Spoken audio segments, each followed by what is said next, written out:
खुली अर्थव्यवस्था। समष्टि अर्थशास्त्र। खुली अर्थव्यवस्था एक ऐसी अर्थव्यवस्था है जो विभिन्न माध्यमों द्वारा अन्य देशों से अंतर व्यवहार करती है। अब तक हमने इस पहलू पर विचार नहीं किया था और बंद अर्थव्यवस्था तक सीमित रेखा, जिसमें विशेष विश्व से कोई जुड़वा ही होते, ताकि हमारा विश्लेषण सरल रहे और समष्टि अर्थशास्त्र के आधार तंत्र की व्याख्या सरल हो। वास्तव में अधिकांश अर्थव्यवस्थाएं खुली हैं। इन जुड़ावों को स्थापित करने के तीन तरीके हैं। निर्गत बाजार। एक अर्थव्यवस्था अन्य देशों से वस्तुओं और सेवाओं में व्यापार कर सकती है, इससे चयन विस्तृत होता है। इस अर्थ में कि उपभोक्ता और उत्पाद घरेलू और विदेशी वस्तुओं के बीच चयन कर सकते हैं।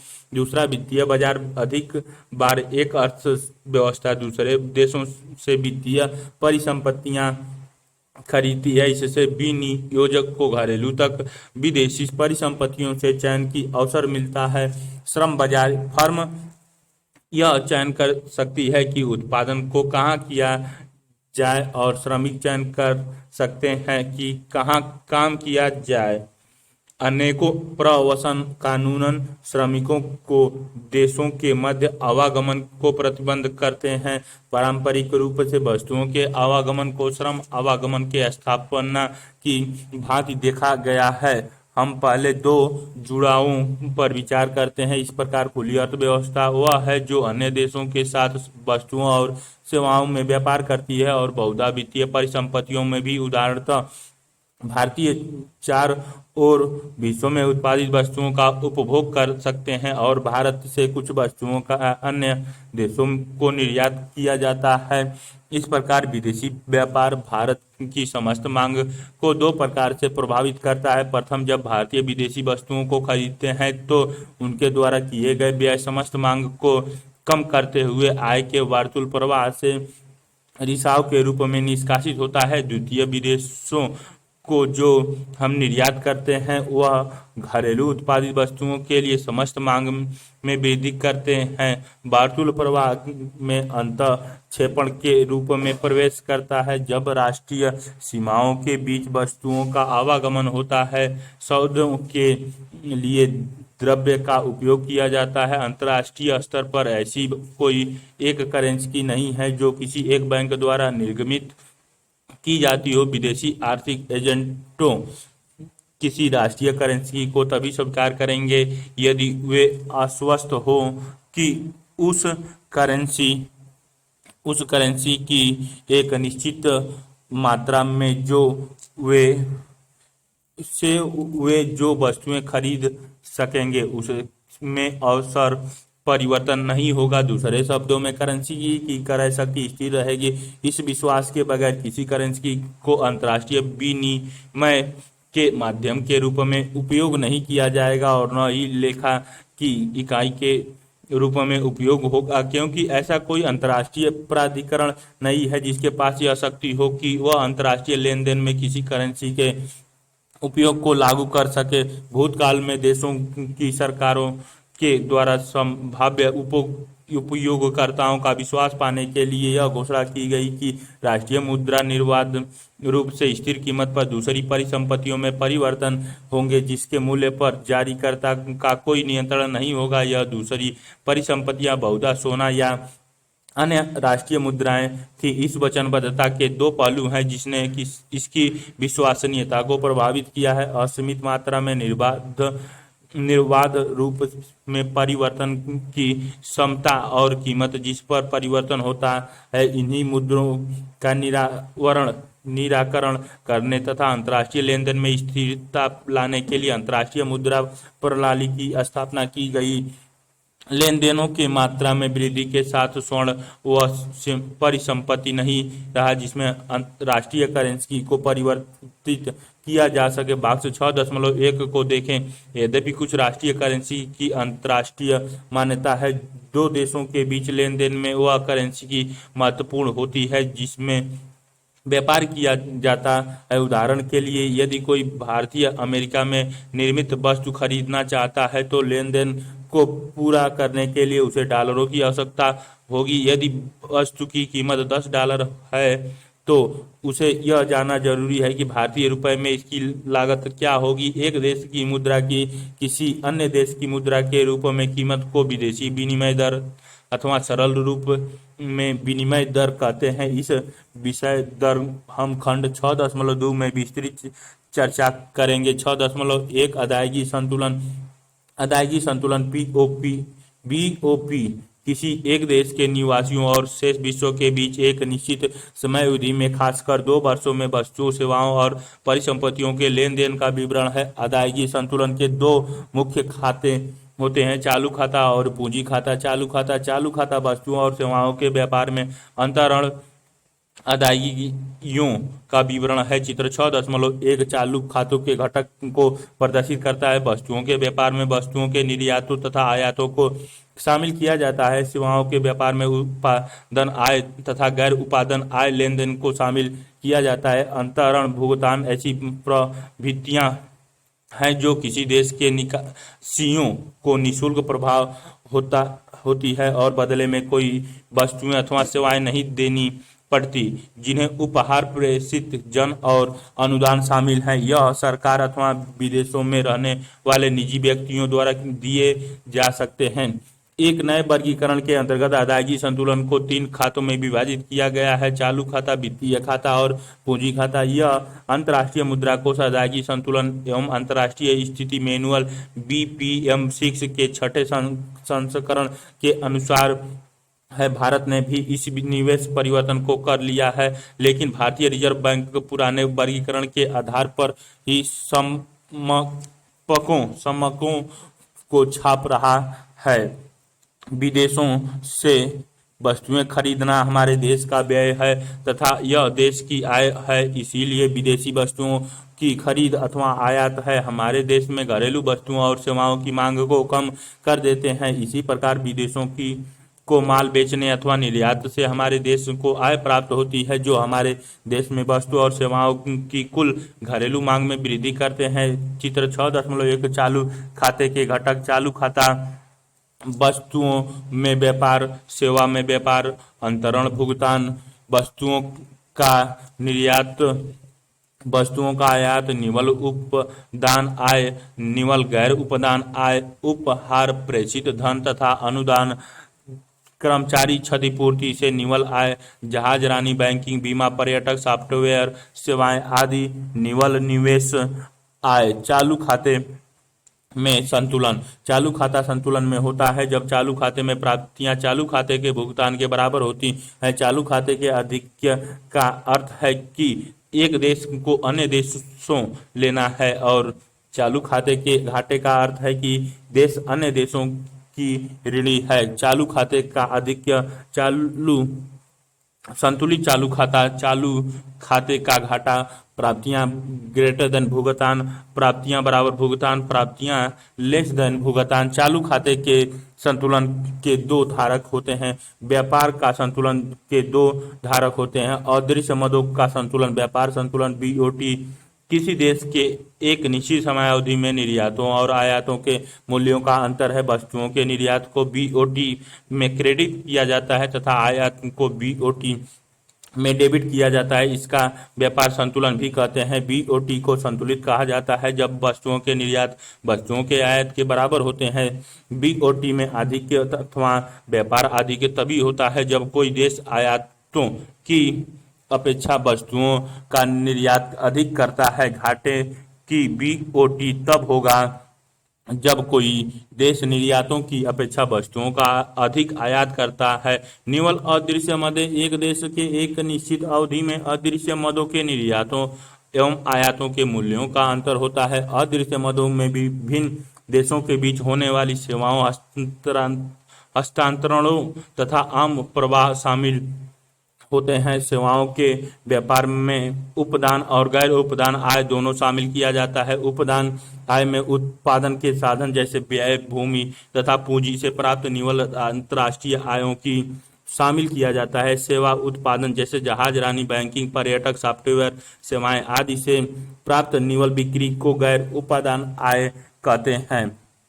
पूंजी खाता परिसंपत्तियों के समस्त अंतर्राष्ट्रीय लेन देन को दर्ज करता है। परिसंपत्ति धन को रखने का कोई भी रूप होता कोई भी रूप होता है, जैसे मुद्रा, स्टॉक, बंद पत्र, सरकारी ऋण आदि परिसंपत्तियों की खरीद पंजी खाते में डेबिट की जाती है। यदि कोई भारतीय एक यूके कार कंपनी को खरीदता है तो वह इस पूंजी खाते के लेन देन का डेबिट मद में प्रविष्ट कर देता है, क्योंकि विदेशी विनिमय का भारत से बाह्य प्रवाह हो रहा है। दूसरी ओर परिसंपत्तियां क्या बिक्री, जैसे यूके से खरीदी गई एक भारतीय कंपनी के शेयर की बिक्री एक चीनी व्यापारी को बिक्री करना पूंजी खाते को की डेबिट मद है। चित्र 6.2 उन मदों का वर्गीकरण करता है जो चालू खाते के लेन देन का भाग है। यह मदें प्रत्यक्ष विदेशी विनियोग FIIS, विदेशी संस्थागत विनियोग FIIS, विदेशी ऋण तथा सहायता है। चित्र 6.2 पूंजी खाते के घटक, पूंजी खाता, निवेश, विदेशी ऋण, विदेशीय सहायता। प्रत्यक्ष निवेश, पोर्टफोलियो निवेश, उदाहरण विदेशी व्यापारी ऋण, अल्पकालिक ऋण, उदाहरण सरकारी सहायता, अंतः सरकारी, बहुपक्षीय तथा द्विपक्षीय ऋण, उदाहरण FDI, इक्विटी पूंजी, पूर्ण निवेशी आयों तथा अन्य प्रत्यक्ष पूंजी प्रवाह, उदाहरण FII, विदेशी फंड। पूंजी खाता संतुलन, पूंजी खाता संतुलन में होता है जब पूंजी अंतःप्रवाह, जैसे विदेशों से ऋण प्राप्ति, विदेशी कंपनियों में शेयरों की बिक्री, पूंजी बाह्य प्रवाह, जैसे ऋणों की भुगतान, विदेशों में कंपनियों के शेयरों या परिसंपत्तियों का खरीदना के बराबर होते हैं। पूंजी खाते में आधिक्य तब होता है जब पूंजी अंतःप्रवाह, पूंजी खाते में घाटा तब होता है जब पूंजी अंतःप्रवाह पूंजी बाह्य प्रवाह से कम होते हैं। अदायगी संतुलन और घाटा। अंतर्राष्ट्रीय अदायगी का सार है कि जिस प्रकार अपनी आय से अधिक व्यय करने वाले को परिसंपत्तियां बेचकर अथवा उधार लेकर आय व्यय के अंतर को पूरा करना पड़ता है, उसी प्रकार कोई देश जिसके चालू खाते में घाटा है, जो शेष विश्व को बिक्री से प्राप्त धन से अधिक धन व्यय करता है, उसे अपनी परिसंपत्ति को बेचकर या विदेशों से ऋण लेकर उसे कमी को पूरा करना होता है। इस प्रकार किसी भी चालू खाता घाटे को निवल पूंजी खाता आधिक्य अर्थात निवल पूंजी प्रवाह से वित्त पोषित करना होता है। चालू खाता प्लस पूंजी खाता बराबर 0। वैकल्पिक रूप से एक देश अपने घाटे को संतुलन करने के लिए अपने विदेशी विनिमय कोष का उपयोग कर सकता है। जब घाटा होता है तो रिजर्व बैंक विदेशी विनिमय बेचता है, इसे आधिकारिक कोष विक्रय कहा जाता है। आधिकारिक कोष में कमी वृद्धि का कुल अदायगी संतुलन घाटा अधिकम कहते हैं। मूलभूत तथ्य यह है कि अदायगी संतुलन में मौद्रिक अधिकारी अंतिम वित्त पोष होते हैं अथवा किसी अधिक के अधिग्रही होते हैं।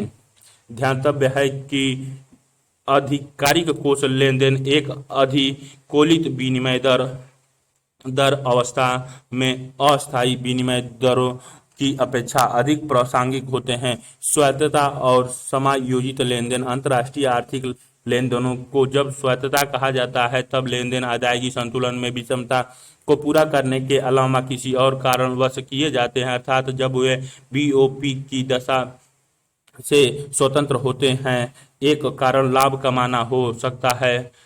इन मदों को अदायगी संतुलन से रोक के ऊपर की मदें कहते हैं। जब स्वायत्तता प्राप्तियां स्वायत्तता अदायगियों से अधिक कम हो तो अदायगी संतुलन को अधिक्य घाटा कहा जाता है। समायोजित लेन देनों रेखाओं के नीचे की मदें का निर्धारण अदायगी संतुलन की विषमता द्वारा होता है, अर्थात जब अदायगी संतुलन में घाटा हो अथवा अधिक्य हो। अन्य शब्दों में ये स्वायत्तता लेन देनों के निवल परिणामों द्वारा निर्धारित होते हैं, क्योंकि आधिकारिक कोष लेन देन BOP की विषमता को पाटने के लिए किए जाते हैं। उन्हें अदायगी संतुलन में समायोजित मदों के रूप में देखा जाता है। अन्य सभी स्वायत्तता हो, त्रुटि और लोप सभी अंतर्राष्ट्रीय लेन देन को सही प्रकार से रिकॉर्ड करना कठिन है। अतः हमारे पास BOP का एक तीसरा अवयव चालू और पूंजी खाते के अतिरिक्त, जिसे त्रुटि और लोप का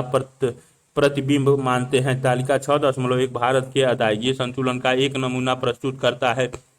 ध्यान दीजिए, इस तालिका में व्यापार घाटा चालू खाते का घाटा है, लेकिन पूंजी खाते का अधिक क्या है, फलस्वरूप बीओपी संतुलन में है। अदायगी संतुलन घाटा, अदायगी संतुलन संतुलित, अदायगी संतुलन अधिक, कुल संतुलन लेस देन जीरो, कुल संतुलन बराबर जीरो, कुल संतुलन ग्रेटर देन जीरो, रक्षित परिवर्तन ग्रेटर देन जीरो, रक्षित परिवर्तन जीरो, रक्षित परिवर्तन लेस देन जीरो।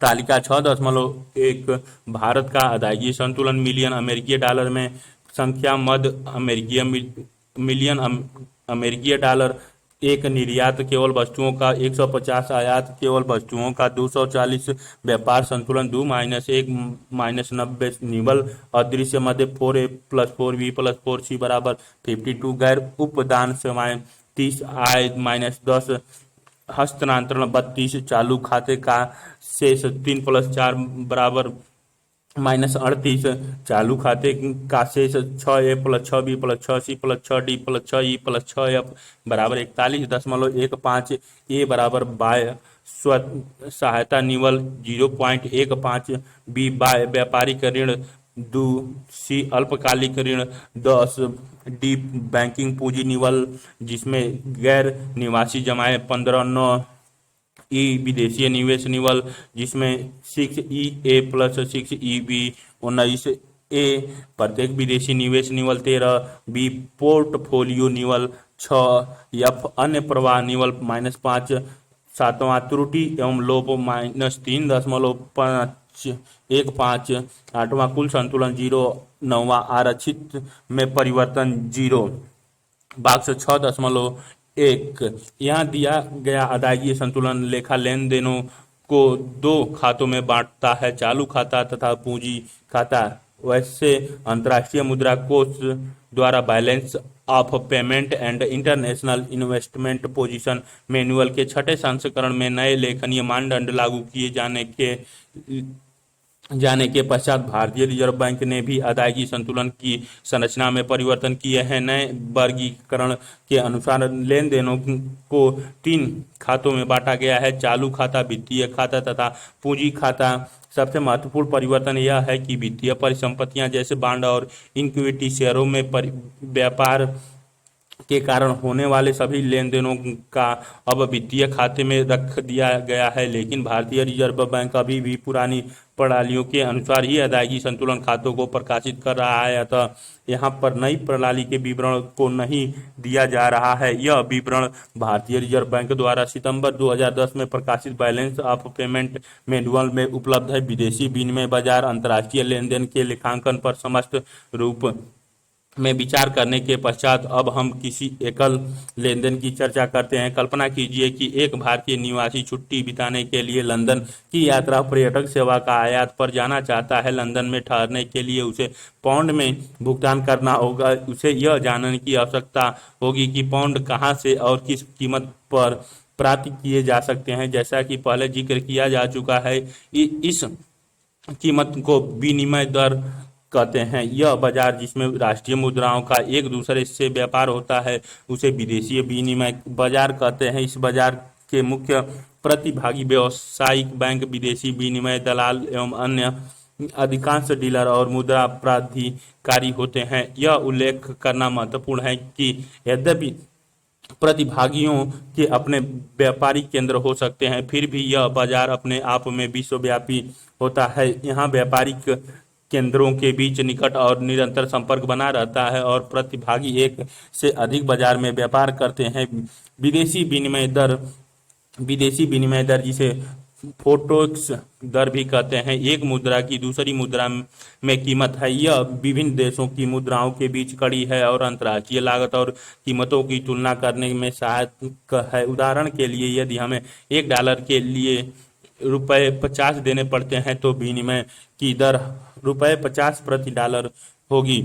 इसे और सरल बनाने के लिए मान लीजिए कि विश्व में 2 ही देश USA और भारत हैं, तो एक ही विनिमय की दर निर्धारित की आवश्यकता होगी। विदेशी विनिमय की मांग, लोग विदेशी मुद्रा की मांग करते हैं क्योंकि वे अन्य देशों से वस्तुएं और सेवाएं खरीदना चाहते हैं। वे विदेशों को उपहार भेजना चाहते हैं और वे किसी देश की वित्तीय परिसंपत्तियों को खरीदना चाहते हैं। विनिमय दर में वृद्धि करेगी रुपये के रूप में। इससे आयातों की मांग में कमी होती है और फलस्वरूप विदेशी विनिमय की मांग भी कम हो जाएगी। यदि अन्य बातें समान रहे समान रहे विदेशी विनिमय की पूर्ति किसी स्वदेश में विदेशी मुद्रा का प्रवाह निम्न कारणवश होता है। एक देश के निर्यातों से विदेशियों द्वारा घरेलू वस्तुओं और सेवाओं की खरीद में वृद्धि करते हैं, विदेशी उपहार भेजते हैं तथा विदेशियों द्वारा स्वदेश की परिसंपत्तियां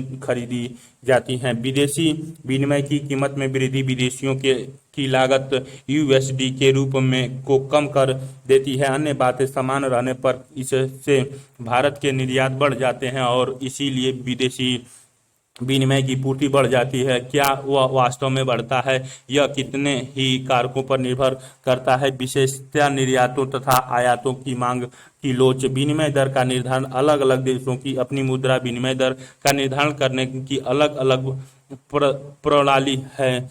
इसको तिरती विनिमय दर, स्थिर विनिमय दर अथवा प्रतिबंधित तिरती विनिमय दर के द्वारा निर्धारित किया जा सकता है। तिरती विनिमय दर, यह विनिमय दर बाजार मांग और पूर्ति की शक्तियों द्वारा निर्धारित होती है। इसे तिरती विनिमय दर भी कहते हैं, जैसा कि चित्र 6.1 में दिखाया गया है। विनिमय दर वह निर्धारित होती है जहां मांग वक्र पूर्ति वक्र की को काटती है, अर्थात वाई अक्ष ई बिंदु पर, एक्स अक्ष पर क्यू यूएस डॉलरों की विनिमय दर पर मांगी जाने वाली मांग और पूर्ति को दिखाता है। पूर्णतः तृतीय प्रणाली में केंद्रीय बैंक विदेशी विनिमय बाजार में हस्तक्षेप नहीं करती।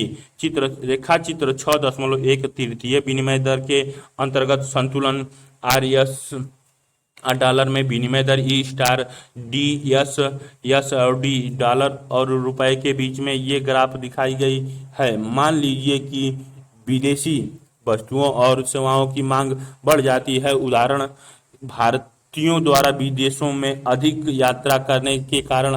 तो जैसा चित्र 6.2 में दिखाया गया है, मूल मांग वक्र के सीधी और ऊपर की तरफ शिफ्ट कर जाते हैं। विदेशी वस्तुओं और सेवाओं की मांग में वृद्धि विनिमय की दर में बदलाव लाती है। प्रारंभिक विनिमय दर नॉट बराबर 50, जिसका अर्थ है कि हम ₹50 को $1 से विनिमय करता है। नए संतुलन दर विनिमय दर आई बराबर ₹70 हो जाती है, जिसका अर्थ है कि हमें अब डॉलर के लिए और अधिक रुपए देने। विदेशी मुद्रा बाजार में आयात की मांग में वृद्धि के प्रभाव रेखाचित्र 6.2 में आरएस डॉलर में डी यस ई1 ई स्टार यस और डॉलर में ग्राफ दिखाई गई है देने होंगे, अर्थात ₹70। इससे यह इंगित होता है कि डॉलर के संदर्भ में रुपया का मूल्य गिर गया है और रुपये के संदर्भ में डॉलर का मूल्य बढ़ गया है। विनिमय दर में वृद्धि का तात्पर्य है कि विदेशी मुद्रा डॉलर की कीमत घरेलू मुद्रा रुपयों के रूप में बढ़ गई है। इसे घरेलू मुद्रा रुपयों का विदेशी मुद्रा डॉलरों के रूप में ह्रास कहते हैं। इसी भांति तृतीय विनिमय दर व्यवस्था के अंतर्गत जब घरेलू मुद्रा रुपयों की कीमत विदेशी मुद्रा डॉलरों के रूप में बढ़ जाती है तो इसे घरेलू मुद्रा रुपयों की विदेशी मुद्रा डॉलरों के रूप में मूल्य वृद्धि कहते हैं। सट्टेबाजी बाजार में विनिमय दर केवल निर्यात और आयात की मांग एवं पूर्ति तथा परिसंपत्तियों में निवेश पर ही निर्भर नहीं करती है, बल्कि विदेशी विनिमय के सट्टे पर भी निर्भर करती है। जहां विदेशी विनिमय की मांग मुद्रा की मूल्य वृद्धि से प्राप्त संभावित लाभ के लिए की जाती है। किसी भी देश की मुद्रा एक प्रकार की परिसंपत्ति है। यदि भारतीयों को यह विश्वास हो कि ब्रिटिश पाउंड के मूल्य में रुपए की अपेक्षा वृद्धि होने की संभावना है तो वे पाउंड को अपने पास रखना चाहेंगे। उदाहरण के लिए, यदि चालू विनिमय दर ₹80 प्रति पाउंड है और निवेशकर्ता को यह विश्वास है कि माह के अंत तक पाउंड के मूल्य में वृद्धि होने की संभावना है तथा यह ₹85 प्रति पाउंड तक हो सकता है, तो निवेशकर्ता यह सोचेगा कि यदि वह 80 1,000 रुपये विक्रेता को दिए होते 1,000 पाउंड खरीदेगा तो माह के अंत में वह उसे 85,000 रुपये बेचकर 5,000 का लाभ अर्जित करेगा। इस परिकल्पना से पाउंड की मांग बढ़ेगी और इससे रुपया पाउंड विनिमय दर में वर्तमान में वृद्धि होगी, जिससे उसके विश्वास की स्वतःता पूर्ति हो जाती है। उपर्युक्त विश्लेषण में यह मान लिया जाता है कि ब्याज की दर, आय और कीमत स्थिर रहती है, किंतु इनमें परिवर्तन हो सकता है और इससे विदेशी विनिमय के मांग और पूर्ति वक्र शिफ्ट होंगे। ब्याज की दर और विनिमय दर अल्पकाल में विनिमय दर के निर्धारण में एक दूसरा कारक भी महत्वपूर्ण होता है, जिसे ब्याज दर भेदक कहते हैं, अर्थात देशों के बीच ब्याज की दर में अंतर है। बैंक, बहुराष्ट्रीय निगम और धनी व्यक्ति विशाल निधि के स्वामी होते हैं, जिसका अधिक आय प्राप्त करने के लिए ऊंची ब्याज दर की खोज में पूरी विश्व में संचलन होता है। यदि हम कल्पना करें कि एक देश ए में सरकारी बंद पत्र पर ब्याज की दर 8% है, जबकि उसी के समान सुरक्षित बंद पत्र पर दूसरे देश बी में 10% की आय होती है, तो ब्याज दर भेदक 2% होगा। देश ए का निवेशकर्ता देश बी की उच्च ब्याज दर की ओर आकर्षित होंगे और अपने देश की मुद्रा को बेचकर देश बी की मुद्रा का क्रय करेंगे। इस स्थिति में देश बी के निवेशकर्ता भी अपने देश में निवेश करना चाहेगा और इसी प्रकार देश ए की करेंसी की कम मांग करेगा। इसका अर्थ यह है कि देश ए की करेंसी का मांग वक्र बाईं ओर तथा पूर्ति वक्र दाईं ओर शिफ्ट होगा। इससे देश ए की मुद्रा के मूल्य में ह्रास तथा देश बी की मुद्रा में वृद्धि होगी। अतः किसी देश की आंतरिक ब्याज दर में वृद्धि से घरेलू मुद्रा के मूल्य में वृद्धि होगी। यहाँ यह मान लिया जाता है कि विदेशों की सरकारों के द्वारा बंद पत्रों के क्रय पर किसी भी प्रकार का प्रतिबंध नहीं लगाया गया है। आय और विनिमय दर, जब आय में वृद्धि होती है तो उपभोक्ता के व्यय में भी वृद्धि होती है, अतः आयाती वस्तुओं पर व्यय में भी वृद्धि की संभावना होती है। जब आयात बढ़ता है तो विदेशी विनिमय की मांग वक्र दाईं ओर शिफ्ट होती है, इससे घरेलू मुद्रा के मूल्यों में ह्रास होता है। यदि विदेशी आय में भी वृद्धि होती है तो घरेलू निर्यात में वृद्धि होगी, जिससे विदेशी विनिमय का पूर्ति वक्र बाहर की ओर शिफ्ट होगा। संतुलन की स्थिति में घरेलू मुद्रा का मूल्य ह्रास हो भी सकता है और नहीं भी। यह सब इस बात पर निर्भर करेगा कि क्या निर्यात आयात से अधिक तेजी से बढ़ रहे हैं। आमतौर पर अन्य बातें पूर्ववत रहने पर एक देश जिसका समस्त मांग शेष विश्व की तुलना में अधिक तेजी से बढ़ रही है, प्रायः उसकी मुद्रा के मूल्य में निर्यात से आयात में अधिक वृद्धि के कारण ह्रास होता है। इसके विदेशी मुद्रा की मांग वक्र पूर्ति वक्र से अधिक तेजी से शिफ्ट होती है। दीर्घकाल में विनिमय दर, दीर्घकाल में नम्य विनिमय दर प्रणाली में विनिमय दर के संबंध में पूर्वानुमान करने के लिए क्रय शक्ति समता सिद्धांत का उपयोग किया जाता है। इस सिद्धांत के अनुसार जब कोई व्यापारी अवरोध जैसी टैरिफ, व्यापारिक कर और कोटा आयात की मात्रा की सीमा नहीं होंगे तो विनिमय दर स्वतः समायोजित हो जाएगी। इससे एक प्रकार के उत्पादन की लागत, चाहे भारत में रुपए में हो या संयुक्त राज्य अमेरिका में डॉलर में अथवा जापान के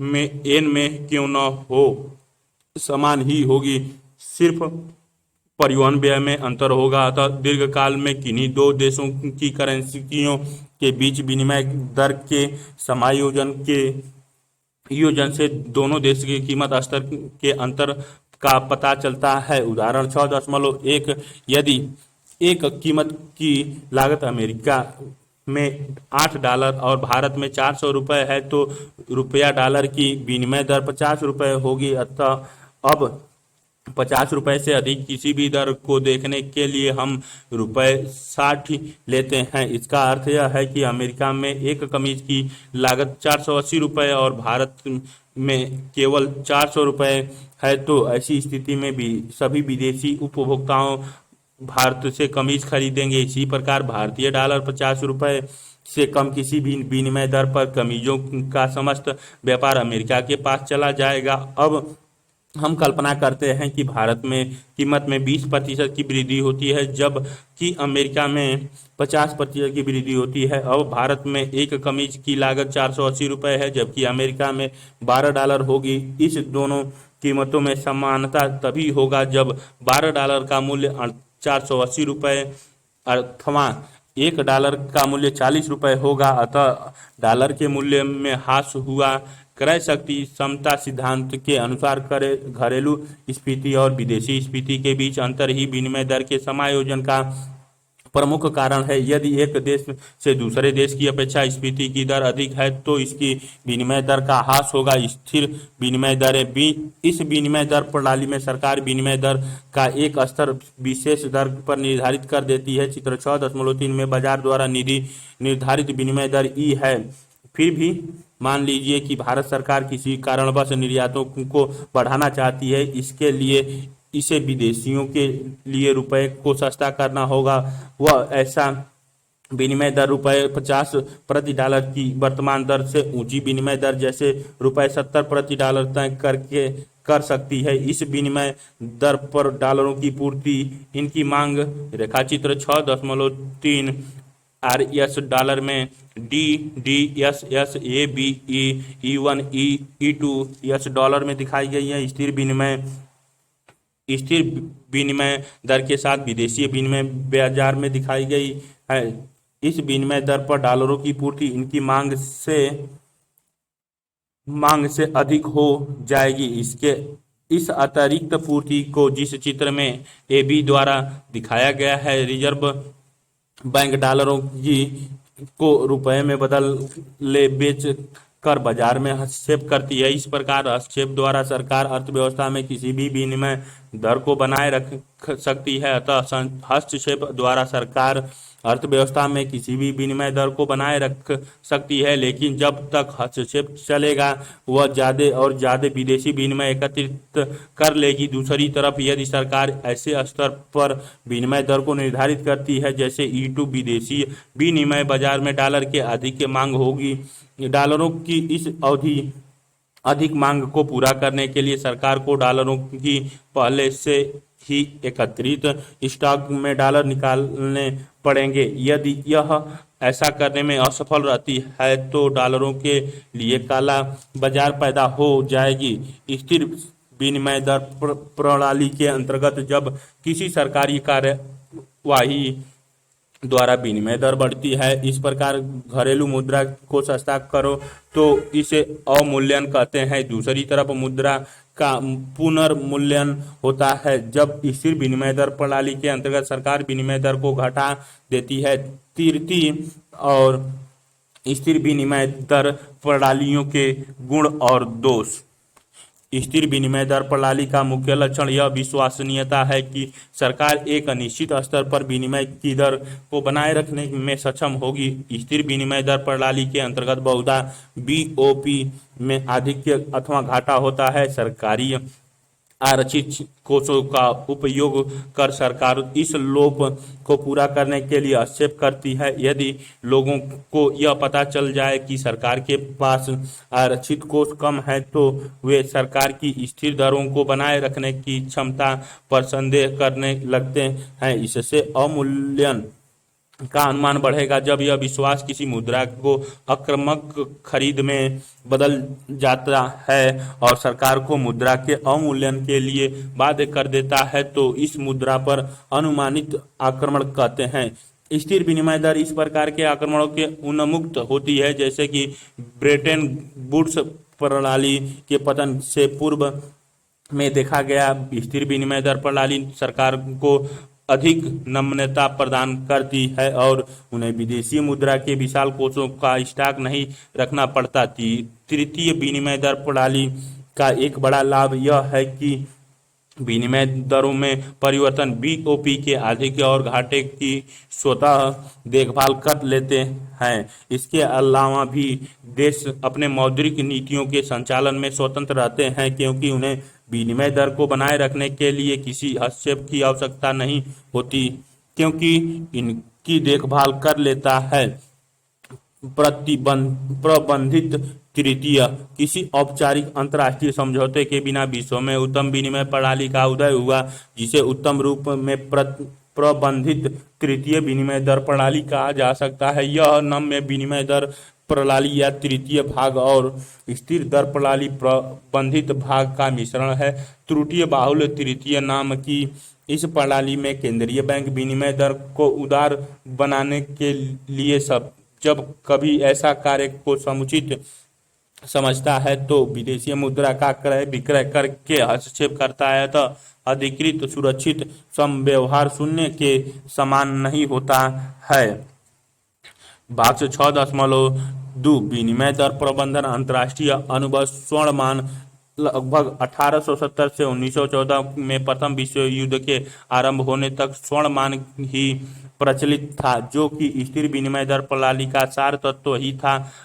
सभी करेंसियां सोने के रूप में परिभाषित की जाती थी। वास्तव में कुछ तो सोने की ही बनी थी। प्रत्येक सहभागी देश एक निश्चित कीमत पर अपनी मुद्रा को मुक्त रूप से परिवर्तनीय की गारंटी देने के लिए प्रतिबद्ध था। इसका अर्थ यह था कि प्रत्येक देश के निवासी अपने देश की घरेलू मुद्रा का दूसरी परिसंपत्ति सोना के रूप में एक निश्चित कीमत पर मुक्त रूप से परिवर्तन कर सकते हैं, और सोना अंतर्राष्ट्रीय अदायगी के रूप में स्वीकार्य था। इससे यह भी संभव हुआ कि एक निश्चित कीमत पर प्रत्येक देश की मुद्रा दूसरी किसी भी मुद्रा के रूप में परिवर्तन योग्य बन गई। विनिमय दरों का निर्धारण सोना के रूप में उस मुद्रा के मूल्य के द्वारा होता था। जहां सोने की ही मुद्रा होती थी, वहां उसकी वास्तविक सोने की मात्रा होती थी। उदाहरण के लिए मुद्रा ए की एक इकाई का मूल्य 1 ग्राम सोना था और मुद्रा बी का मूल्य मुद्रा ए के मूल्य का दोगुना होता था। आर्थिक एजेंट प्रत्यक्ष रूप से मुद्रा बी की एक इकाई को मुद्रा ए की 2 इकाई के रूप में बदल सकता था। इसके लिए उन्हें पहले सोना खरीदने और उसे बेचने की आवश्यकता नहीं होती थी। दरों में एक ऊपरी सीमा और निचली सीमा के बीच उतार चढ़ाव होता रहता था। इन सीमाओं का निर्धारण दोनों करेंसियों के निर्माण में आई लागत के अंतर के द्वारा होता था, जिनमें उनके द्रवण, प्रेषण और सिक्के की ढलाई की लागत शामिल थी। अधिकृत समता को बनाए रखने के लिए प्रत्येक देश 3 को सोने के पर्याप्त स्टॉक सुरक्षित रखने की आवश्यकता होती थी। स्वर्ण मान की स्थिति में सारे देश की विनिमय दर अस्थायी थी। अब प्रश्न यह उठता है कि अत्यधिक आयात करने पर क्या कोई अपने सोने के सारे स्टॉक को समाप्त नहीं कर देगा?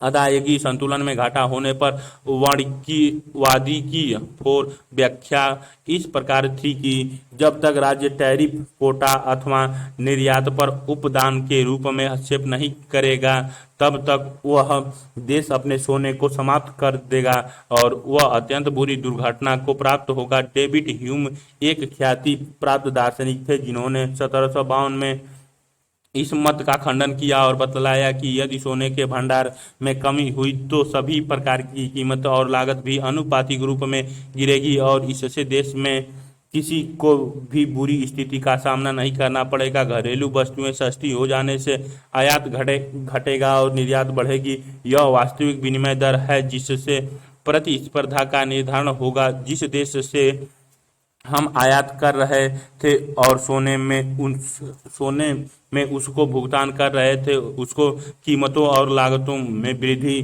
का सामना करना पड़ेगा। अतः उनका महंगा निर्यात घटेगा और पहले वाले देश से सस्ती वस्तुओं का आयात बढ़ेगा। इस धातु व कीमत तंत्र 18वीं शताब्दी में कीमती धातुओं को सोना चांदी भी कहते थे का परिणाम आमतौर पर सोने की क्षति उठाकर अदायगी संतुलन में सुधार लाना होता है और सापेक्षिक कीमत पर जब तक अंतर्राष्ट्रीय व्यापार में साम्य की पुनर्स्थापना नहीं होती तब तक प्रतिकूल व्यापार संतुलन वाले देश के अदायगी संतुलन को अनुकूल व्यापार संतुलन वाले देश के अदायगी संतुलन को समक्ष लाता है।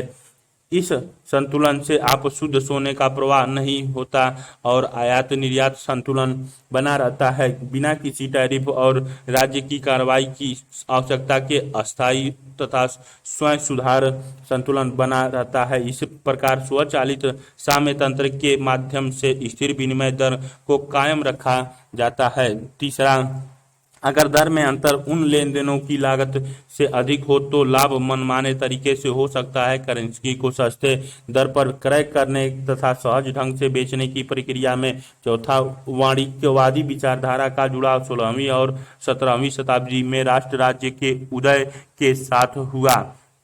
स्वर्णमान को समय समय पर कई संकटों का सामना करना पड़ा, जिसके फलस्वरूप उसका विखंडन हो गया। इसके अतिरिक्त विश्व में कीमत का स्तर सोने की खोज के वरदान पर निर्भर करता था। इसकी व्याख्या मुद्रा के अशोधित परिणाम सिद्धांत M बराबर KPY के आधार पर की जा सकती है। इस सिद्धांत के अनुसार यदि उत्पादन सकल घरेलू उत्पाद में हर वर्ष 4% की दर से वृद्धि होती है तो कीमत को स्थिर बनाए रखने के लिए हर वर्ष सोने की पूर्ति में 4% की वृद्धि आवश्यक होगी। खदानों से इतनी मात्रा में सोने का उत्पादन नहीं होने से 19वीं शताब्दी के उत्तरार्ध में पूरे विश्व की कीमत स्थिर स्तर में गिरावट आई, जिससे समाज में असंतोष की भावना बढ़ गई। एक समय सोने के रूपक के रूप में चांदी का प्रयोग शुरू हुआ। इस द्विधातुमान कहा गया। सोने के व्यय को कम करने के लिए खंड सुरक्षित बैंकिंग से भी मदद मिली। कागजी मुद्रा को सोने का पूर्ण समर्थन नहीं था। कुछ विशिष्ट देशों में ही 1/4 सोने कागजी मुद्रा के बदले रखा जाता था। सोने की खपत को कम करने की दूसरी पद्धति स्वर्ण विनिमय मान को कई देशों में स्वीकार किया गया। इस पद्धति में सोने की सापेक्ष स्थिर कीमत पर मुद्रा का विनिमय किया जाता है, लेकिन उसके लिए सोने की थोड़ी मात्रा अथवा कुछ भी मात्रा नहीं रखी जाती है। सोने के बदले हुए किसी बड़े देश संयुक्त राज्य और ब्रिटेन की मुद्रा रखते हैं जो स्वर्ण मान पर आधारित था। इनसे और क्लोडिंग तथा दक्षिण अफ्रीका में सोने की खोज से 1929 तक अस्फीति को दूर रखने में मदद मिली। कुछ आर्थिक इतिहासकार इस तरलता की कमी के लिए महामंदी को उत्तरदायी मानते हैं। 1914 से 45 के मध्य किसी भी प्रकार की सार्वभौमिक प्रणाली नहीं रही, लेकिन इस अवधि में स्वर्णमान की ओर झुकाव और नम्य विनिमय दर दोनों का चलन रहा। ब्रेटन वुड्स प्रणाली 1944 में ब्रिटेन वुड्स सम्मेलन में अंतर्राष्ट्रीय मुद्रा कोष IMF और विश्व बैंक की स्थापना हुई तथा स्थिर विनिमय दर प्रणाली का भी पुनर्स्थापना की गई। परिसंपत्तियों के चयन के रूप में यह अंतर्राष्ट्रीय स्वर्णमान से भिन्न था, जिसमें राष्ट्रीय करेंसी को परिवर्तनीय बनाया गया। करेंसियों की परिवर्तनीय की द्विस्तरीय प्रणाली की स्थापना की गई, जिसके केंद्र में डॉलर को रखा गया। संयुक्त राज्य अमेरिका के मौद्रिक प्राधिकरण के द्वारा $35 प्रति आउंस सोना को निश्चित दर पर डॉलर के सोने में परिवर्तन की गारंटी प्रदान की गई। इस प्रणाली के दूसरे स्तर में अंतर्राष्ट्रीय मुद्रा कोष के प्रत्येक सदस्य देश की मुद्रा प्राधिकरण के प्रति प्रतिबद्धता थी, जिसके अंतर्गत वे अपनी मुद्रा को एक निश्चित दर पर डॉलर में परिवर्तन करना चाहते थे। इस दूसरे स्तर की अधिकृत विनिमय दर कहा गया। उदाहरण के लिए, यदि फ्रांस की मुद्रा फ्रंक का 5 फ्रंक प्रति डॉलर के रूप में भी विनिमय किया जा सकता था और $35 प्रति आउंस की दर से सोने का विनिमय डॉलर के रूप में किया जा सकता था, तो इस प्रकार फ्रंक का मूल्य 175 फ्रंक प्रति आउंस सोने की दर पर निर्धारित किया जाता था। 5 फ्रंक प्रति डॉलर गुणा $35 प्रति आउंस विनिमय दर में परिवर्तन की अनुमति केवल देश के अदायगी संतुलन में आधारभूत असंतुलन की स्थिति में ही दी जाती थी, जिसका अभिप्राय अदायगी संतुलन में पर्याप्त अनुपात में चिरकालिक घाटे से है। ऐसी विस्तृत परिवर्तनीय पद्धति की आवश्यकता थी, क्योंकि विभिन्न देशों में सोने का आरक्षित भंडार एक समान नहीं था। अधिकृत सोने के आरक्षित भंडार का 70% केवल संयुक्त राज्य अमेरिका के पास था, अतः अन्य करेंसियों को विश्वसनीय परिवर्तनीय के लिए सोने के भंडार के पुनर्वितरण की आवश्यकता होती। इसके अतिरिक्त यह विश्वास किया जाता था कि अंतर्राष्ट्रीय तरलता की बढ़ती हुई मांग को पूरा करने के लिए विद्यमान स्वर्ण भंडार अपर्याप्त था। स्वर्ण भंडार की रक्षा की एक विधि द्विस्तरीय परिवर्तन पद्धति थी, जिसमें प्रधान मुद्रा का परिवर्तन सोना में और अन्य करेंसियों का परिवर्तन प्रधान मुद्रा के रूप में होता था। द्वितीय विश्व युद्ध के पश्चात युद्ध से विनिष्ट देशों के पुनर्निर्माण के लिए अत्यधिक संसाधन की आवश्यकता थी। आयात में वृद्धि हुई और घाटे के वित्तीय पोषण के लिए आरक्षित निधि का उपयोग किया गया। ऐसे देशों में उस समय संयुक्त राज्य अमेरिका की करेंसी डॉलर का उपयोग शेष विश्व के देशों में आरक्षित निधि के रूप में होता था। संयुक्त राज्य में लगातार अदायगी संतुलन घाटे के परिणाम स्वरूप उस आरक्षित निधि में वृद्धि हुई। अन्य देश अपनी मुद्रा और डॉलर के बीच परिवर्तनीयता को बनाए रखने की अपनी प्रतिबद्धता के कारण आरक्षित धन के रूप में डॉलर का संग्रह करना चाहते थे। अब समस्या यह थी कि यदि संयुक्त राज्य अमेरिका की अल्पकालिक डॉलर देयता में स्वर्ण भंडार के सापेक्ष वृद्धि निरंतर जारी रहती तो उसकी स्थिर कीमत पर डॉलर के सोने में परिवर्तन की प्रतिबद्धता की विश्वसनीयता के प्रति विश्वास नहीं रह जाता। इस प्रकार केंद्रीय बैंक के पास वर्तमान डॉलर के प्रतिधारिता को सोने में परिवर्तन करने के लिए प्रचुर प्रोत्साहन होता और उससे संयुक्त राज्य अमेरिका अपनी प्रतिबद्धता का परित्याग करने की को बाध्य होना पड़ता। इसे ब्रेटन वुड्स पद्धति के मुख्य आलोचक रॉबर्ट ट्रिफिन के नाम पर ट्रिफिन दुविधा कहा जाता है। ट्रिफिन ने सलाह दी कि अंतर्राष्ट्रीय मुद्रा कोष को केंद्रीय बैंक के जमा बैंकों में बदल देना चाहिए और नई आरक्षित परिसंपत्ति का सृजन अंतर्राष्ट्रीय मुद्रा कोष के नियंत्रण में करना चाहिए। 1967 में विशेष आहरण अधिकार SDRS के सृजन से सोना विस्थापित हो गया। अंतर्राष्ट्रीय आरक्षित स्टॉक में वृद्धि करने के आशय से विशेष आहरण अधिकार SDRS को अंतर्राष्ट्रीय करेंसी के रूप में कागजीय स्वर्ण के रूप में भी जाना जाता है। सोने के रूप में परिभाषा में 35 SDR को 1 आउंस सोना ब्रेटन वुड्स पद्धति की डॉलर सोना की दर के समान माना गया। 1974 से इसे कई बार पुनर्परिभाषित किया गया। वर्तमान में प्रतिदिन इसकी गणना 5 देश फ्रांस, जर्मनी, जापान, ब्रिटेन और अमेरिका की 4 करेंसियां यूरो, डॉलर, जापानी येन, पाउंड स्टर्लिंग के डॉलर में मूल्य के भारित योग्य के रूप में होती है। अंतर्राष्ट्रीय मुद्रा कोष के सदस्य देशों के द्वारा आरक्षित मुद्रा के रूप में राष्ट्रीय करेंसी के विनिमय के लिए केंद्रीय बैंकों के मध्य भुगतान के साधन के रूप में इसका प्रयोग किए जाने से इसे शक्ति प्राप्त होती है। विशेष आहरण अधिकार की मूल्य किस्त का विवरण सदस्यों देशों के बीच निधि कोटा का संबंध देशों के आर्थिक महत्व से संबंधित था, जिसका संकेत उसके अंतर्राष्ट्रीय व्यापार के मूल्य से मिलता था में उनके कोटे के अनुसार किया जाता था। यूएसए ने यह घोषणा कर दी कि वह अब आगे डॉलर को $35 प्रति औंस से परिवर्तन नहीं करेगा। ब्रेटन वुड्स पद्धति के विखंडन के पहले अनेक घटनाएं हुई, जैसे 1967 में पाउंड का अवमूल्यन, 1968 में डॉलर से सोने की और पलायन से द्विस्तरीय स्वर्ण बाजार अधिकृत दर $35 प्रति आउंस सोना थी और निजी दर का निर्धारण बाजार द्वारा होता था का सृजन। और अंत में अगस्त 1971 में ब्रिटेन ने मांग की कि अमेरिका अपने डॉलर का धारित निधि के स्वर्ण मूल्य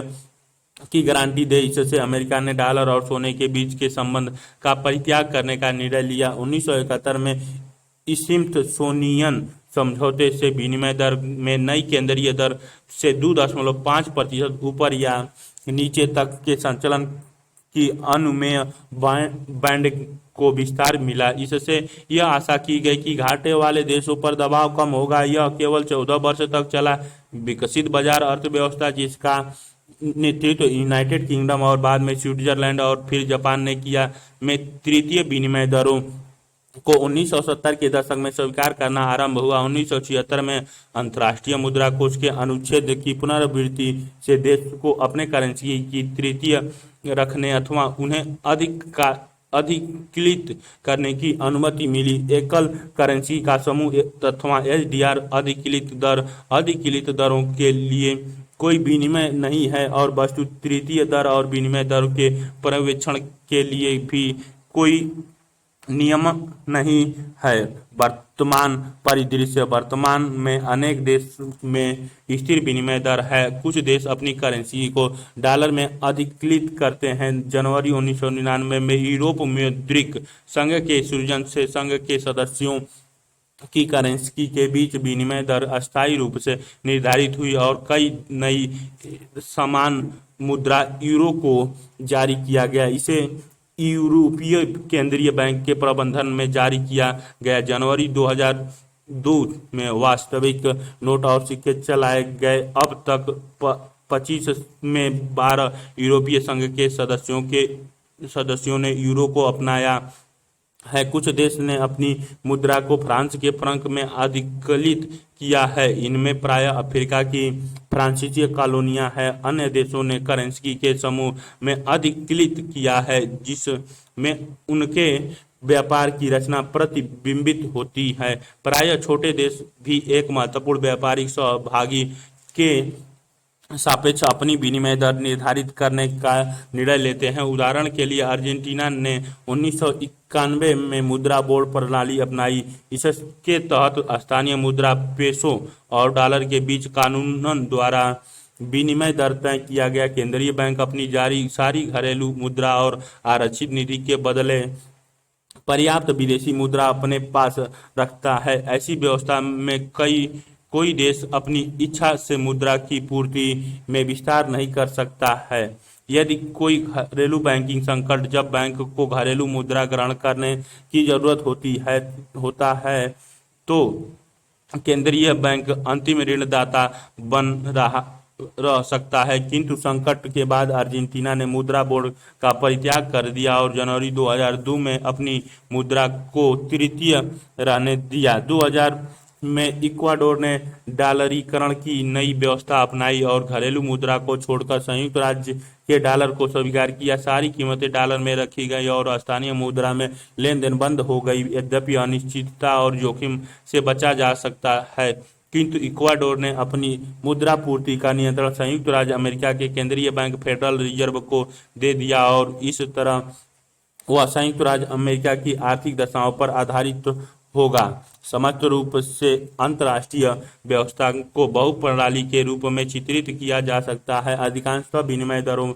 में दिन प्रतिदिन के आधार पर थोड़ा परिवर्तन होता है और बाजार की शक्तियां आमतौर पर मूल प्रवृत्ति को निर्धारित करती हैं। यहाँ तक कि जो भी विनिमय दर में अधिक स्थिरता की वकालत करते थे वे भी यह प्रस्ताव रखा कि सामान्यतः सरकार को एक निश्चित परास के अंतर्गत दर निर्धारित करनी चाहिए, बजाय इसके शाब्दिक निर्धारण के। सोने की भूमिका का भी विलोपन हो गया। इसके स्थान पर एक ऐसे निर्बाध बाजार जिसमें सोने की कीमत का निर्धारण सोने की मांग तथा पूर्ति, जो मुख्यतः ज्वेलरियों, औद्योगिक उपयोगकर्ताओं, दंत चिकित्सकों, सट्टेरियों तथा साधारण नागरिक से होती है, जो कि ये मानते हैं कि स्वर्ण एक अच्छा मूल्य संग्राहक होता है।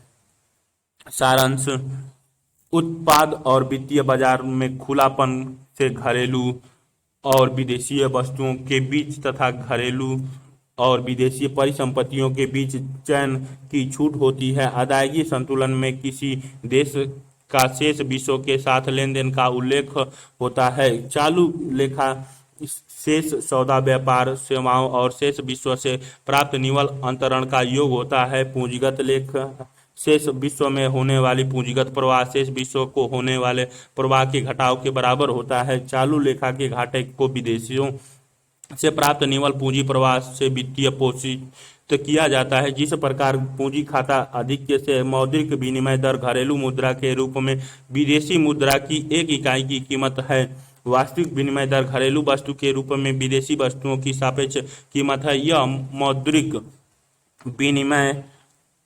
विनिमय दर के बराबर होती है, जो कि विदेशी कीमत स्तर में घरेलू कीमत स्तर से भाग देकर प्राप्त किया जाता है। इससे अंतर्राष्ट्रीय व्यापार में किसी देश की अंतर्राष्ट्रीय प्रतिस्पर्धा का मूल्यांकन होता है।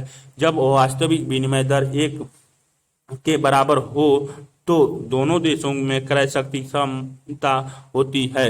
सातवां बी, स्थिर विनिमय दर व्यवस्था का सार स्वर्णमान था, जिसमें प्रत्येक सहभागी देश एक निश्चित कीमत पर अपने देश की मुद्रा को स्वतंत्र रूप से स्वर्ण में परिवर्तित करने के लिए प्रतिबद्ध रहता था। अधिकृत विनिमय दर एक प्रकार की परिवर्तन नीति है, जिसमें आधिकारिक कार्यवाही अवमूल्यन द्वारा परिवर्तन किया जा सकता है।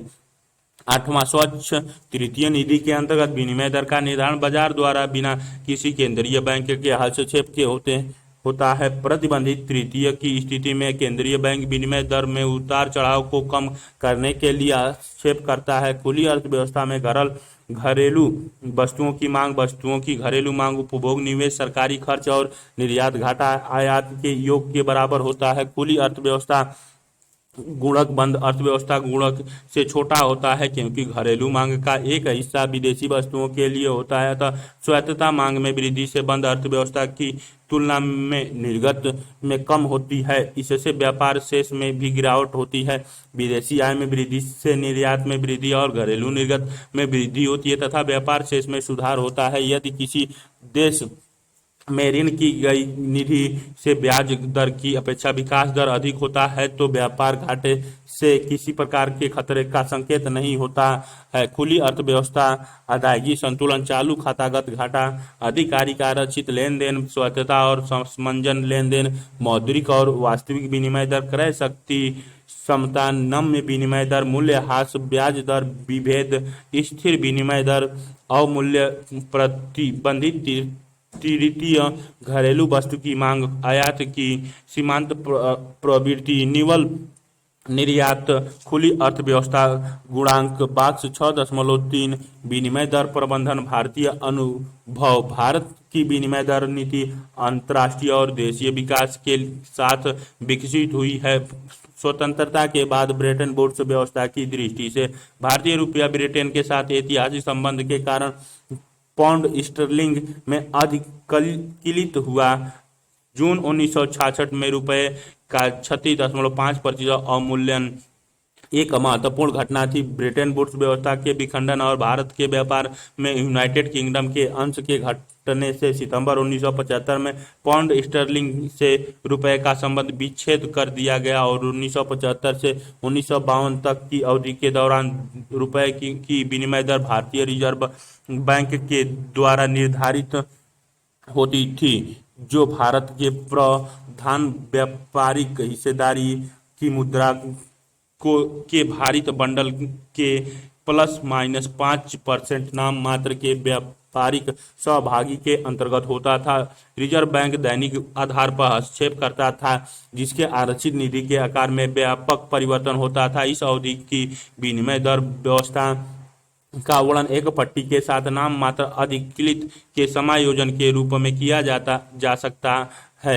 1990 के आरंभ में तेल की कीमत में अत्यधिक वृद्धि हुई और खाड़ी संकट के कारण खाड़ी के क्षेत्र से धन का आना रुक गया। इससे और अन्य देशीय और अंतर्राष्ट्रीय विकास से भारत में अदायगी संतुलन की समस्या गंभीर हो गई। व्यावसायिक बैंकों से उधार लेने की और अल्पकालिक साख की गुंजाइश कम हो जाने के फलस्वरूप चालू लेखागत घाटा के लिए वित्तीय प्रबंधन कठिन हो गया। भारत की विदेशी मुद्रा की आरक्षित निधि अगस्त 1990 के 3.1 बिलियन यूएस डॉलर से तेजी से घटकर 12 जुलाई 1991 में 975 मिलियन यूएस डॉलर रह गई। हमारी वर्तमान विदेशी मुद्रा आरक्षित निधि 27 जनवरी 2006 के अनुसार 139.3 बिलियन यूएस डॉलर थी। विदेशों को सोना भेजने, गैर जरूरी आयात को कम करने, अंतर्राष्ट्रीय मुद्रा कोष तथा बहुपक्षीय और द्विपक्षीय स्रोतों से संपर्क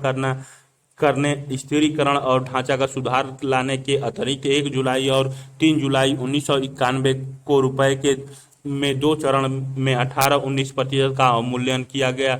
मार्च 1992 में दोहरे विनिमय दर वाला उधारी उदारवादी विनिमय दर प्रबंधन व्यवस्था को अपनाया गया। इस व्यवस्था के तहत विनिमय आय पर 40% रिजर्व बैंक द्वारा निर्धारित दर से सुपुर्द करना पड़ता था और 60% का परिवर्तन बाजार द्वारा निर्धारित दर पर होता था। दोहरे दरों के को 1 मार्च 1993 को बदल दिया गया और चालू खाते को परिवर्तनीय की ओर महत्वपूर्ण कदम उठाया गया। अंतिम रूप से इसकी उपलब्धि 1994 में अंतर्राष्ट्रीय मुद्रा कोष समझौते के अनुच्छेद 8 को स्वीकार कर लेने के बाद मिली। इस प्रकार रुपए की विनिमय दर बाजार के द्वारा निर्धारित होती है और अपने क्रय और विक्रय द्वारा रिजर्व बैंक विदेशी मुद्रा बाजार में स्थिति को विनियमित रखता है। परिशिष्टियां परिशिष्टियां खुली परिशिष्टियां एक खुली अर्थव्यवस्था में आय का निर्धारण। उपभोक्ता एवं फर्म को घरेलू उत्पादित वस्तुओं और विदेशी वस्तुओं का क्रय करने और विकास होता है। इसीलिए देश वस्तुओं की घरेलू मांग और घरेलू वस्तुओं की मांग के बीच अंतर की आवश्यकता होती है। खुली अर्थव्यवस्था के लिए राष्ट्रीय आय का तादात्म्य बंद अर्थव्यवस्था में घरेलू वस्तुओं की मांग के 3 स्रोत हैं। उपभोग सी, सरकारी खर्च जी, घरेलू निवेश आई। इसे इस प्रकार लिखा जा सकता है y बराबर सी प्लस आई प्लस जी। समीकरण 6.1 खुली अर्थव्यवस्था में निर्यात यक्ष से घरेलू वस्तुओं और सेवाओं की मांग के अतिरिक्त स्रोत की रचना होती है जो विदेशों से आयात है और इसीलिए इसे समस्त मांग में जोड़ा जाना चाहिए। घरेलू बाजार में आयात से पूरक पूर्ति होती है और इससे घरेलू मांग के उस भाग को की रचना होती है जिससे विदेशी वस्तुओं और सेवाओं की मांग पर असर होता है। तो राष्ट्रीय आय एक खुली अर्थव्यवस्था में तादात्म्य है। y प्लस एम बराबर C plus I plus G plus x.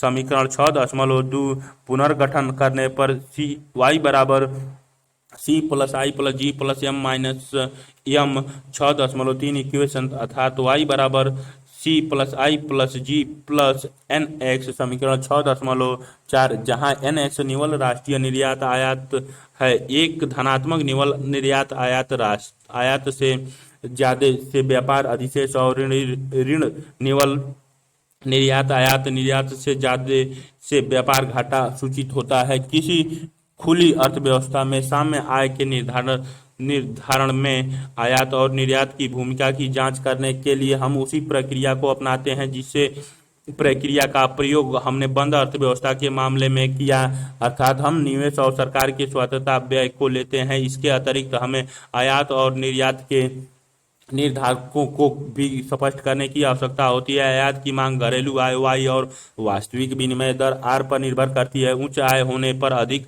आयात किया जाता है। वास्तविक विनिमय दर को घरेलू वस्तुओं के रूप में विदेशी वस्तुओं की सापेक्ष कीमत के रूप में परिभाषित किया जाता है। उच्च विनिमय दर से विदेशी वस्तुएं अपेक्षाकृत अधिक महंगी हो जाती हैं और इसी प्रकार आयात की मात्रा में कमी आती है। अतः आय y का आयात पर धनात्मक प्रभाव पड़ता है और वास्तविक विनिमय दर r का ऋणात्मक परिभाषा से एक देश का निर्यात दूसरे देश का आयात होता है। इस प्रकार हमारे निर्यात से विदेशी आयात की रचना होती है। यह विदेश आयात आय और वास्तविक विनिमय दर पर निर्भर करेगा। विदेशी आय में वृद्धि से हमारी वस्तुओं की विदेशी मांग में वृद्धि होगी जिससे अधिक निर्यात होगा। विनिमय दर r में वृद्धि से घरेलू वस्तु सस्ती होगी और हमारे निर्यात में वृद्धि होगी। विदेशी आय और वास्तविक विनिमय दर का निर्यात पर धनात्मक प्रभाव पड़ता है। इसी प्रकार निर्यात और आयात घरेलू आय, विदेशी आय और वास्तविक विनिमय दर पर निर्भर करते हैं। हम कल्पना करते हैं कि कीमत स्तर और मौद्रिक विनिमय दर स्थिर है तो वास्तविक विनिमय दर भी स्थिर होगा हमारे देश के मामले में विदेशी आय और इसीलिए निर्यात की बहिर्जात x बराबर x बार समझा जाता है। इसी प्रकार आयात की मांग आय पर निर्भर मानी जाती है और इसका एक स्वायत्तता घटक होता है m बराबर m bar plus small M Y, जहाँ एम बार ग्रेटर देन 0 स्वायत्तता घटक है। 0 less than M less than 1 equation 6.5 जहाँ स्मॉल एम आयात की सीमांत प्रवृत्ति है आय का एक अतिरिक्त रुपया आयात पर खर्च करने से प्राप्त अनुपात है। यह सीमांत उपभोग प्रवृत्ति की सादृश्य होता है। साम्य आय इस प्रकार है: वाई बराबर सी बार plus C Y minus T plus आई बार प्लस जी बार प्लस एक्स बार माइनस एम वाई इक्वेशन 6.6 स्वायत्तता घटकों को ए बार के रूप में एक साथ लेने पर प्राप्त होता है। वाई बराबर A bar plus C Y minus M Y equation 6.7 या 1 माइनस सी प्लस एम वाई बराबर ए बार इक्वेशन 6.8 या वाई स्टार बराबर 1/1 minus C plus M A bar equation 6.9। आय व्यय ढांचे में विदेशी व्यापार की अनुमति के प्रभाव की परीक्षा करने के क्रम में हमें बंद अर्थव्यवस्था के मॉडल में साम्य आय के लिए समतुल्य अभिव्यक्ति के समीकरण 6.10 की तुलना करनी होगी। दोनों समीकरणों में साम्य आय को दो पदों स्वायत्तता व्यय गुणक और स्वायत्तता व्यय स्तरों के गुणनफल के रूप में अभिव्यक्त किया गया है। हम यह विचार करें कि खुली अर्थव्यवस्था के संदर्भ में इनमें से प्रत्येक में कैसे परिवर्तन होता है। क्योंकि आयात की सीमांत प्रवृत्तियां शून्य से अधिक होती हैं, इसीलिए खुली अर्थव्यवस्था में हम छोटा गुणांक प्राप्त होता है। इसे निम्न प्रकार से अभिव्यक्त किया जाता है: खुली अर्थव्यवस्था गुणांक बराबर डेल्टा वाई बटे डेल्टा ए बार बराबर 1/1 माइनस सी प्लस एम इक्वेशन 6.10। उदाहरण 6.2 सी बराबर 0.8 और एम बराबर 0.3। तो बंद और खुली अर्थव्यवस्था गुणक क्रमशः इस प्रकार प्राप्त होते हैं: 1/1 माइनस सी बराबर 1/1 माइनस 0.8 बराबर 1/0.2 से भाग देने पर 5 इक्वेशन 6.11 और 1/1 माइनस सी प्लस एम बराबर 1/1 माइनस 0.8 प्लस 0.3 बराबर 1/0.5 से डिवाइड करने पर 2 इक्वेशन 6.12। घरेलू स्वायत्तता मांग में यदि 100 रुपये की वृद्धि हो तो बंद अर्थव्यवस्था में निर्गत में 500 की वृद्धि होगी, जबकि खुली अर्थव्यवस्था में केवल 200 की। अर्थव्यवस्था को खोलने से स्वायत्तता व्यय गुणक के रूप में गिरावट की व्याख्या हम गुणक प्रक्रम के अपने पूर्व चर्चा के आधार पर कर सकते हैं। अध्याय 4 उदाहरण के लिए स्वायत्तता में परिवर्तन और सरकारी व्यय में परिवर्तन का आय पर प्रत्यक्ष प्रभाव और उपभोग पर प्रेरित प्रभाव पड़ेगा, जिससे पुनः आय प्रभावित होगी। सीमांत उपभोग प्रवृत्ति के शून्य से अधिक होने पर उपभोग पर प्रेरित प्रभाव के अनुपात से विदेशी वस्तुओं की मांग का सूचक होगा, न कि घरेलू वस्तुओं की। अतः घरेलू वस्तुओं की मांग तथा घरेलू आय पर प्रेरित प्रभाव कम होगा। आय के प्रति इकाई आयात में वृद्धि से गुणक प्रक्रिया के प्रत्येक चक्र में घरेलू आय के वार्तुल प्रभाव से एक अति 632 रिक्त लीकेज होता है तथा स्वायत्तता व्यय गुणक के मूल्य में कमी होती है। इक्वेशन 6.10 में दूसरा पद दर्शाता है कि बंद अर्थव्यवस्था के लिए आय के अतिरिक्त खुली अर्थव्यवस्था के स्वायत्तता व्यय में निर्यात का स्तर और आयात का स्वायत्तता घटक शामिल होता है। इसी प्रकार उनके स्तर में परिवर्तन अतिरिक्त आयात होते हैं, जिससे संतुलन आय में परिवर्तन होते हैं। समीकरण 6.10 से हम एक्स बार और एम बार में परिवर्तन के गुणक प्रभाव का आकलन कर सकते हैं। डेल्टा वाई स्टार बट्टे डेल्टा एक्स बार बराबर 1/1 माइनस सी plus M equation 6.13। Delta y star बट्टे डेल्टा एम बार बराबर -1/1 माइनस सी प्लस एम इक्वेशन 6.14। हम निर्यात की मांग में वृद्धि से निर्गत के घरेलू उत्पाद की समस्त मांग में वृद्धि होती है और उससे मांग में वृद्धि होगी, साथ ही सरकारी खर्च अथवा निवेश में स्वायत्तता वृद्धि होगी। इसके विपरीत आयात मांग स्वायत्तता रूप से बढ़ने के कारण घरेलू